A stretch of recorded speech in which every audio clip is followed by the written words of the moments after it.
Olha, toda profissão tem suas regras, né? Mas quando a gente fala da advocacia, esse manual de conduta é mais do que essencial. Ele é, na verdade, a base que sustenta a confiança de todo mundo no sistema de justiça.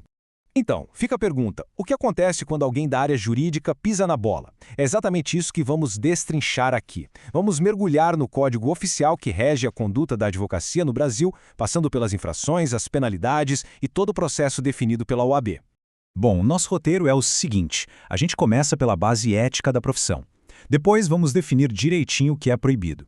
Aí exploramos os 4 níveis de punição, vemos o que pode dar uma aliviada na pena e, para fechar, entendemos como o tempo funciona nesse processo todo. Então, antes de falar em punição, vamos dar um passo para trás.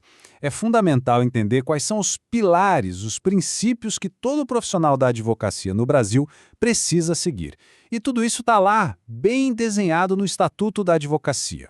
E olha só que interessante, o ponto central aqui não é só não faça isso ou não faça aquilo, é bem mais profundo.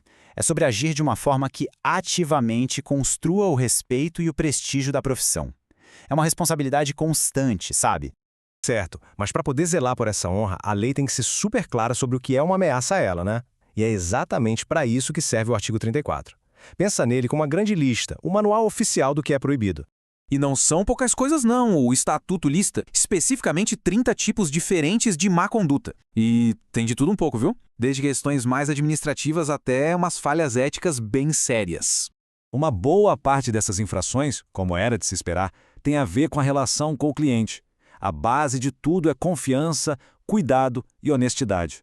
O abandono de causa, por exemplo, isso não é só sumir, não é só uma falha de comunicação. É literalmente deixar a pessoa na mão num momento super delicado, o que a lei considera algo muito grave. Mas não é só sobre o cliente. Outras regras existem para blindar a integridade da própria profissão e garantir que o sistema de justiça funcione direitinho. E esse ponto aqui é sensacional, porque mostra que o código não é uma peça de museu, algo parado no tempo. Ele está vivo, ele evolui. A inclusão explícita de assédio e discriminação como infrações é a maior prova disso. É a lei se adaptando para criar um ambiente profissional mais seguro para todo mundo. Ok? Então, digamos que ficou provado que uma infração aconteceu. E aí? O que acontece? Bom, é nesse momento que entra o artigo 35, que organiza, numa espécie de escadinha, as possíveis consequências.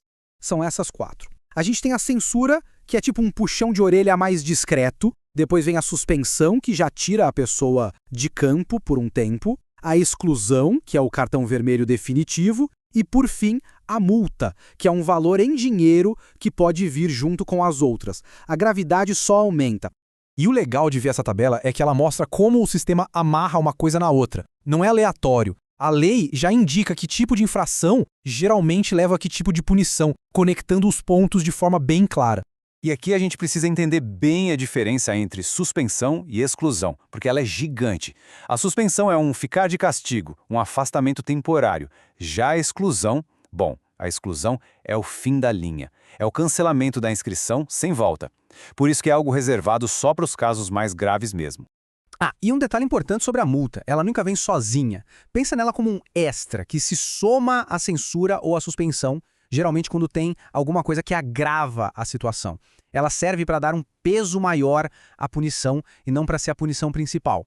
Mas olha, o sistema não é 100% engessado, preto no branco. A lei, lá no artigo 40, reconhece que o contexto faz toda a diferença. Por isso, existem algumas circunstâncias que podem, digamos, aliviar a barra na hora de definir a sanção.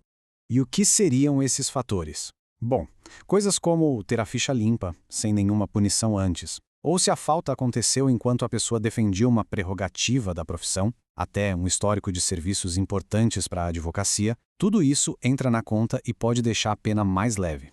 E para a gente fechar, vamos falar de tempo. Sim, porque existe um prazo para que a punição seja aplicada e também existe um caminho de volta para quem já cumpriu sua pena. Funciona assim.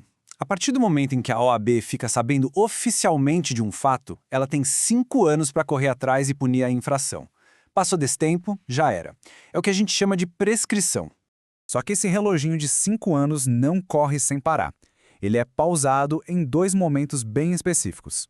Primeiro, quando o processo disciplinar é aberto, e segundo, quando sai uma decisão condenando a pessoa, mesmo que ainda caiba recurso. Nesses casos, o cronômetro para e zera. E a reabilitação? Bom, depois que a pessoa cumpre a sanção inteirinha, 1 ano depois ela pode pedir para, digamos, limpar o nome. Para isso, precisa provar que se comportou bem, que mudou de verdade, é a chance de ter um recomeço no seu registro profissional. No fim das contas, essa estrutura toda de regras é a base da responsabilidade. Ela garante que o título de advogado ou advogada seja muito mais do que só uma licença para atuar, mas um verdadeiro compromisso com a justiça e com a conduta ética.